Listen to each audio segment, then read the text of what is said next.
Our criminal justice system is failing, and it's failing very expensively. Many crimes are simply not reported because people don't believe the police will even turn up. Often there's no investigation, you simply get a crime number for the inevitable insurance claim. Our prisons are full. Some months ago we saw the rather ludicrous prison release program when any number of people who absolutely belonged in jail were released to make space for people who were rather upset that Axel Rudikabana had murdered children. The establishment is of course trying to manage this. The blood is hardly wiped from the machetes before the police declare it's not terrorism, it's a mental health incident.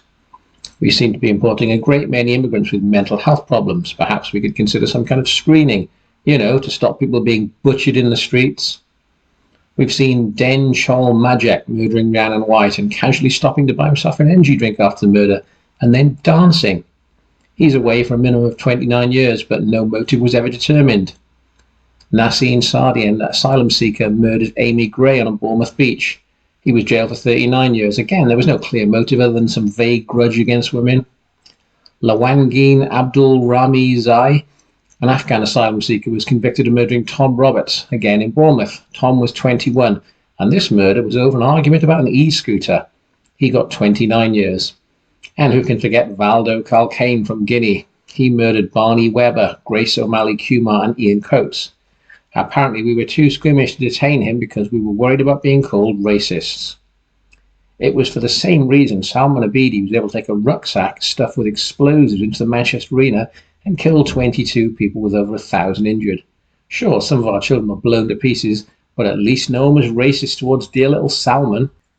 Recently, 49-year-old Wayne Broadhurst was out walking his dog when another Afghan asylum seeker murdered him. Safi Dawood, it seems, may never be fit to stand trial. Mental health again.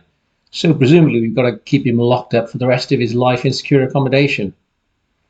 And the infamous Axel Rudikabana case is so well known it's hardly worth going over the grim details again.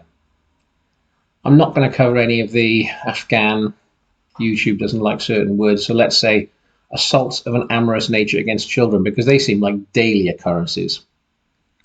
We've lived in a high-trust, relatively peaceful society until quite recently, but now it seems like someone's opened the gates of hell. Our existing approach is simply not able to deal with the problem. So we need to consider something else.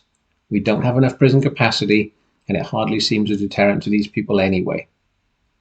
Traditional arguments against the death penalty have always stressed the possibility of mistake, but in all the above cases, there is no doubt who the perpetrators are. I see very little point in keeping them alive for decades and decades. We need to reintroduce the death penalty for perpetrators and co-conspirators. We should also consider deporting the families of any criminals of this nature. It won't bring back Amy or Rhiannon or Tom. It won't bring back Grace or Barney or Ian, nor will it bring back Wayne or any of the people murdered at the Manchester Arena.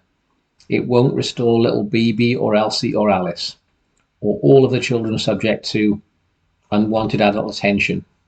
They'll still be traumatized, but we need to remember one thing. All of these crimes were voluntary. All of these murders, all of these attacks could have been prevented had we kept the perps out of the country.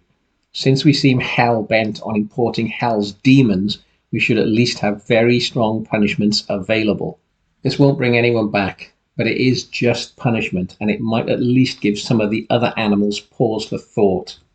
If you like this, please subscribe, like, and share. This is a small channel, but it's very important this message gets out. And perhaps the first time in the history with the internet, each one of us has a voice, so let's use it.